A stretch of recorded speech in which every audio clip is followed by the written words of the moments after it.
That's all my Californians. I got to say, there's a true enemy of the state at play here.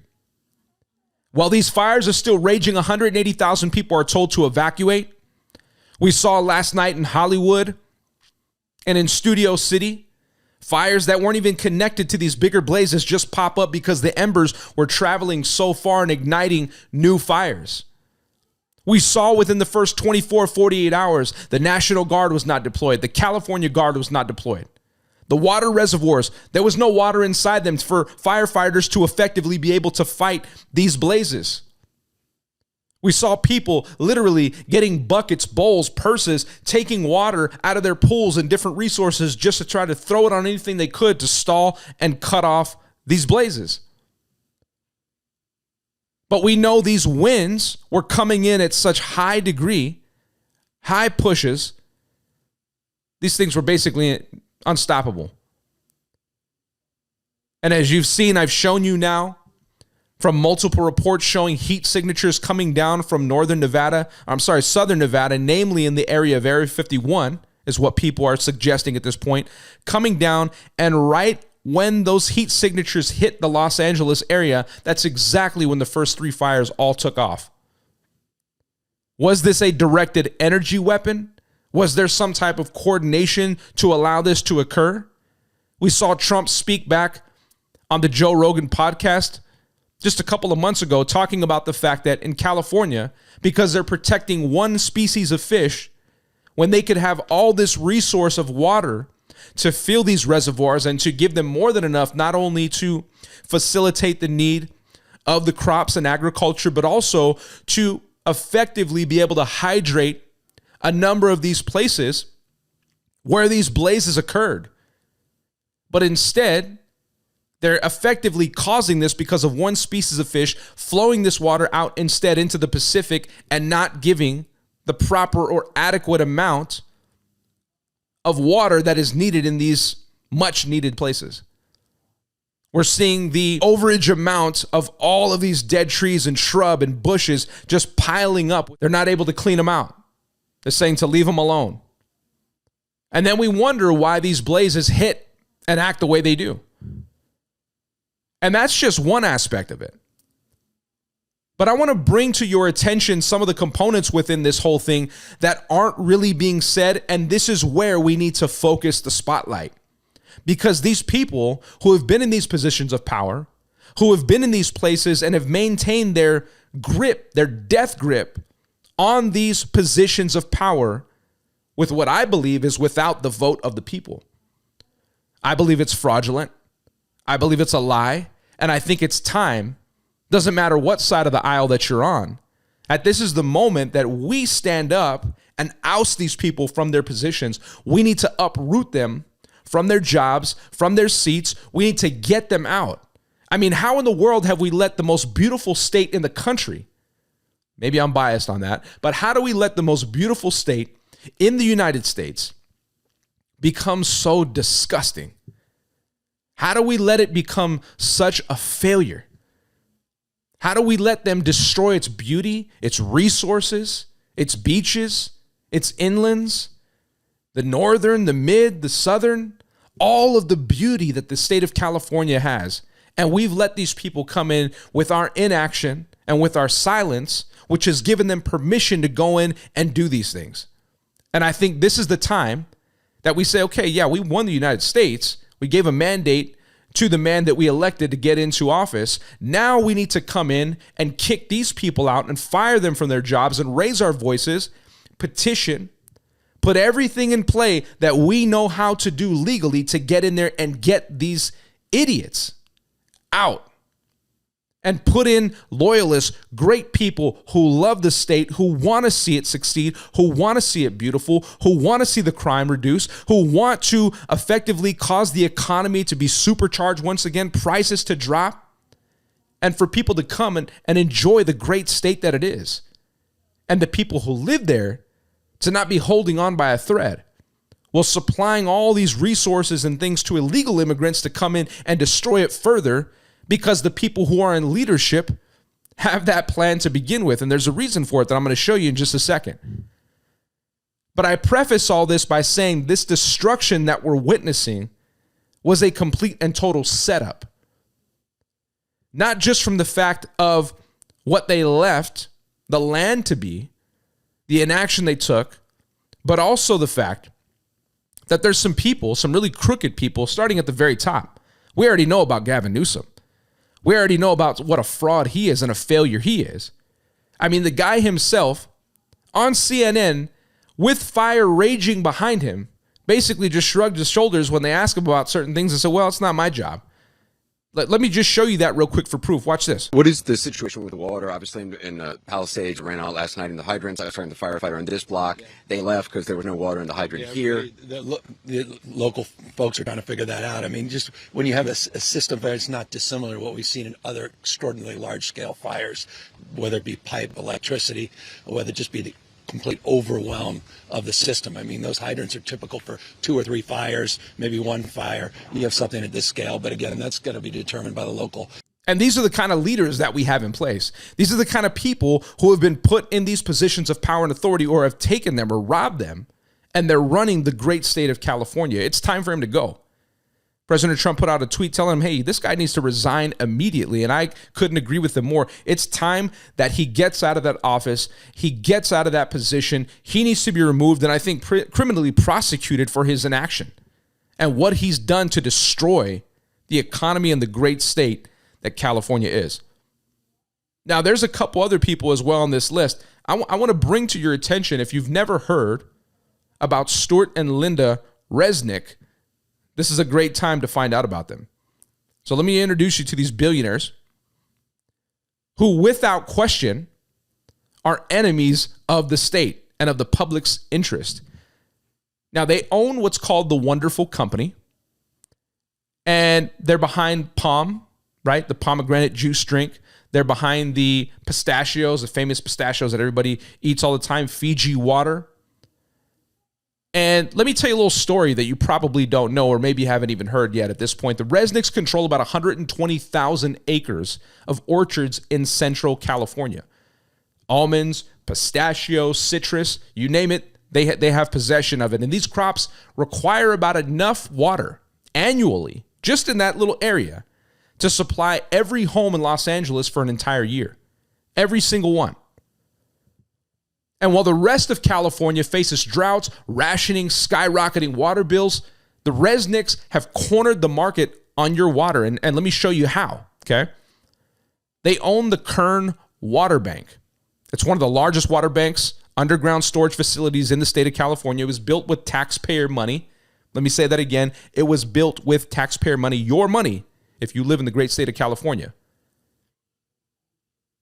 But thanks to the shady deal that took place in the 1990s, the Resnicks now control and own what was taxpayer funded. But get this, it gets worse. Okay? Not only do they store water there during droughts, they sell it back to Californians at a profit. So they literally are paying or making you pay for water in which it is put inside of a facility that you paid for to begin with. So in 2021 alone, the Resnicks used more water than the city of San Francisco, a staggering 117 billion gallons. And while your lawn goes brown, rivers dry up, their orchards stay lush, exporting almonds and pistachios overseas for billions of dollars in profit. And what do they do with all that money? Well, they continue to buy influence. They've donated millions to California politicians on both sides of the aisle to make sure their water empire stays untouched. And not only that, but the Resnicks are hoarding California's most precious resource, profiting off of public good and contributing to environmental collapse. And while California suffer under water restrictions and skyrocketing costs, well, those things don't apply to them. They can basically do whatever they want. And that's just one aspect of it. Now let's kind of move a little bit over as well, because that effectively halts a lot of the water supply. But there's somebody else who is a little bit closer to home with where these fires are taking place, and that is the mayor of LA, better known as Karen Bass. Current mayor of LA has connections to radical groups with ties to ideologies that are ridiculous, absurd, Marxist, Leninist. But let's uncover who she really is for just a second so that you can kind of get an understanding of who she is and why this matters. Because we've been seeing even Dr. Andrew Huberman put up some posts about people sparking up fires. There's been multiple reports now across LA, people in the midst of these other fires actually taking place. Maybe they were directed energy weapons. Maybe they weren't. Maybe they were explosions. Who knows at this point? That investigation needs to happen, and it needs to be transparent to the public. Because obviously mainstream media, and with these corrupt politicians in place, this stuff will be covered up if there's anything afoul. So we've been seeing multiple reports of fires, little mini explosions, different things happening, and all these fires just sparking up. They're saying embers are traveling. And well, I agree with wind and heat. That absolutely can take place. Spoken to a number of experts who confirm that. But there's video footage proving by evidence that there's arson. There's people coming into play, groups, and this is probably staged and set up to activate in a specific moment like this. And could it be that maybe Karen Bass has some type of involvement in this? Well, let me show you how I think that might play out. And why in the world is Karen Bass, you're going to think to yourself after this, how in the world is she the mayor of LA? So for decades, Karen Bass has been presented as a community-focused public servant. But the real story, her story, really begins back in the 1970s in the shadows of the Cold War in the streets of Havana, Cuba, of all places. What are you talking about, Joey? Well, let me show you. This side of Karen Bass, most Californians will never, ever see. Karen Bass traveled to Cuba at least about 15 times during the 1970s and 80s, participating in trips organized by the Venceremos Brigade. And if you're unfamiliar with who they are, this wasn't just some peace mission or cultural exchange. The Venceremos Brigade was a Marxist-Leninist organization created by none other than Fidel Castro himself. And his regime put this together to spread communism, communist ideology, destabilizing democracies, and indoctrinating young Americans. Oh, wow, isn't that a surprise? So this wasn't some harmless activism. It was very, very deliberate. And members of this brigade, including Bass, Karen Bass, were vetted to confirm their commitment to Marxist-Leninism before they were even allowed to participate. So according to testimony from an LA police officer who was an investigator who infiltrated the group, he went in undercover. He says that members were trained in guerrilla tactics, indoctrinated in anti-American ideology, and disturbingly taught even how to make bombs, explosives. So Karen Bass herself admitted to attending Fidel Castro's speeches multiple times, calling him charismatic, saying he was a great man, giving him all this praise and accolades. And upon his death, Bass praised him publicly, calling his passing a great loss. She said that this man, whose regime oppressed millions and impoverished an entire nation and made political dissent a death sentence, was a great man, great leader. And so the impact of groups like the Venceremos Brigade wasn't limited to international ideologies. It inspired domestic groups like the M19, the first and only women-led domestic terrorist organization in U.S. history. They formed in 1978. And M19 escalated from robbery to bombings. They targeted FBI offices, foreign consulates, and even the U.S. Capitol. So on November 7th of 1983, M19 called the U.S. Capitol switchboard, warning them to evacuate. And then a few minutes later, bomb in the north wing of the Capitol blew up. An act of domestic terrorism that shook the country. People couldn't believe it. And here's the connection, okay? M19 members like Susan Rosenberg, who was one of the biggest, had traveled to Cuba and were radicalized through their interactions with a group like the Venceremos Brigade. And these ideologies weren't contained. They spread, and their impact was extremely deadly. And just for context, Susan Rosenberg is a convicted domestic terrorist, radical left activist, tied to the Venceremos Brigade, trained, radicalized by them in Cuba, of whom Karen Bass was the LA chapter head. And Rosenberg was sentenced to 58 years in federal prison for possession of explosives and weapons during the planning of a number of different bombing operations. She was also a suspect in the 1981 armored car robbery, which left one guard and two officers dead. And then in 2001, none other than Bill Clinton commuted her sentence. So when he did this, she was able to become the vice chair of the fiscal sponsor group called Thousand Currents. And in 2016, Thousand Currents basically became one of America's most influential racial and social change organizations because It is BLM's, Black Lives Matter Global Network fiscal sponsor. So now you see the connections and the ties. So now this Karen Bass, the same Karen Bass, the Marxist-Leninist, the one who was associated with people like Rosenberg and M19 and people who are radicalizing people to topple governments and basically destroy democracy. She's now at the helm of Los Angeles, a city plagued by homelessness, which we've seen rampant everywhere, spiraling crime rates, wildfires that expose years of mismanagement, and yet her past, her radical affiliations and ideological ties raise questions, critical ones. Now, how do these values translate into her governance today? So her praise for oppressive leaders like Fidel Castro and her involvement with organizations linked to terrorism reflect really a worldwide view that prioritizes ideology over practical leadership. And by the way, she's making $250,000 for doing it as well. So is it any wonder that Los Angeles, under her leadership, continue to crumble under the weight of systemic failures? I mean, this really isn't about political partisanship. It's about accountability. And it's about uncovering the truth and understanding how leaders like her shape these ideologies and then institute them. And now you can understand why LA looks like and acts like the way it does and the current state that it is. So I think, if anything, we look at people like Karen Bass and we have to hold them accountable. We cannot allow them to just go without basically saying anything. Mayor of LA, salary $250,000. Kristen Crowley, Los Angeles Fire Department Chief, $444,000 salary.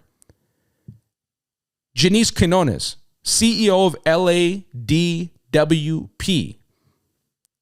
LA Department of Water and Power, salary $750,000. DEI hires without question, it seems like. And they just basically go free. Nothing there to hold them accountable or hold them to consequence. I think that ends now. And I think we have to really pay attention to the details here and hold these people accountable.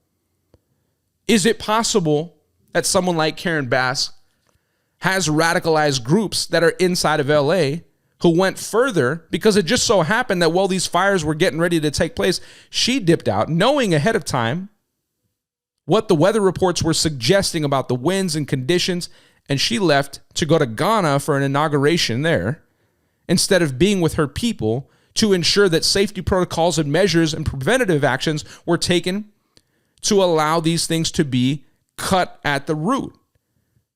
Nowhere to be found. Kristen Crowley, LA Fire Department Chief. They couldn't say that the reservoirs were out in advance. They waited until the fires actually started taking place and then publicly come out and say, hey, there's no water in the reservoirs. We don't have any. Massive, massive failures. And then that leads me to the next portion of this. Because there's a person out there who's been suggesting some things since last year that now make me take a second look at this as not just some conspiracy theory or just someone throwing words out there, that the possibility of this could actually be real. Think about how many celebrities' homes have been burnt to the ground. Think about the fires that have been raging anywhere between the Getty and the Playboy Mansion. Think about all the activity that's been taking place across LA in various spots to make it seem maybe like it's happening that way. But is this really a cover-up? Because there's somebody by the name of Allie Carter, and if you haven't heard of her, she's a self-identified advocate against child trafficking, who's really gained attention for her bold claims against alleged child exploitation networks, particularly in Los Angeles and Hollywood. She's presented herself as a survivor of trafficking and uses her platform to raise awareness about issues like underground trafficking rings. She's talked about this many times. Underground tunnels beneath the Getty that go to the Playboy Mansion and connect to other people's underground tunnels. We've already known that this has been confirmed with regard to Diddy, a number of other big celebrities. So she's talked about these underground trafficking rings, hidden crimes, and systemic corruption that's taken place all across Hollywood and in LA. So she's frequently spoken out about alleged trafficking operations involving prominent individuals and institutions inside of Hollywood. My good friend Mike Smith, who is the director of the film He put it all together for Out of Shadows and Into the Light. A great man. He was a stuntman in Hollywood for decades. He's talked about this, including Liz Crokin has brought and exposed a lot of this information to the public as well. She often, Ally Carter, has highlighted the role and power dynamics and secrecy in these circles. You know, one of her most controversial claims is that underground tunnels in LA are used as part of a trafficking network to smuggle children discreetly. She suggests that these tunnels are connected to elite circles and are deliberately hidden from public knowledge. And this has sparked significant discussion among her supporters and skeptics alike. But in late 24, I think it was October, actually, if I'm not mistaken, she came out and publicly warned about potential fires. She said there would be these fires or maybe explosions that would occur. And they would be used as a way which she claims or would be orchestrated to destroy evidence of child trafficking crimes. And according to her, these events are part of a larger attempt by powerful entities to cover up these illegal activities, especially maybe with Trump coming into play. But I want to show you this quick video of her talking about this, I think back in October. So let's roll that real quick for you guys. Watch this. Everybody's like, we're ready, we're ready, we're ready. We're ready until it's happening. And then everybody's like, well, I wasn't ready. Yeah. There's going to be a lot of that. There's no other way to get ready. There's no other way to prepare. There's no protocol for what's about to happen. The world is going to crumble when they see this next arrest. In the meantime, there's going to be deaths, distractions, and fires to hide evidence. Watch for it. Ask questions. Demand answers. You know who's on those flight logs. You do. You know who should be arrested. You all do. So while a lot of people call her a conspiracy theorist and say that she has no real truth to anything she says, she talks and has verified a lot of evidence and details, and she continues to do so. But I thought it was interesting that she specifically said that piece, explosions, fires that were going to start taking place. And here we are. Now, we know that California, especially Southern California, is no stranger to wildfires that occur. But the specifics, the details, and then with the uncovering now of people committing arson and sparking up fires in various places, is that a cover-up within itself? Is it another psyop? We have to analyze and look at all of this information. And while these fires do continue to rage, the first and foremost thing we do is pray for the safety of those who are being impacted or who will be impacted. Get out, evacuate. If you are being told to leave, leave. Your life is more important than your things at the end of the day, period. But I think this raises significant concerns for us to put the spotlight on these leaders, on these people and their failures to cause something like this to occur. Because look at this last picture here. This looks like a Maui 2.0. The devastation. This quickly. I mean, the entire west side of Malibu is gone. Palisades completely destroyed. And others after it as this continues to rage. This is insanity, and I think it's time that action comes to the forefront on the part of the people, because leaders will not be able to accomplish this. It is our duty as citizens to rise up and dismantle these people. And this is where we come together, because the separation, when they're able to divide us, then they can conquer us. But when we come together, especially when it comes to the things that matter most, our families, having a roof over our head, having food, having water, being safe, being able to have your kids be safe and give them a future, a good education. These are the things that we can all agree on, no matter what side of the aisle that you're on. And I think this is why it's an inevitability that this moment has come upon us, and it's giving us the opportunity in this time to actually change it and reverse these actions and make this great state better. But it's only going to happen if people rise and actually take a step forward.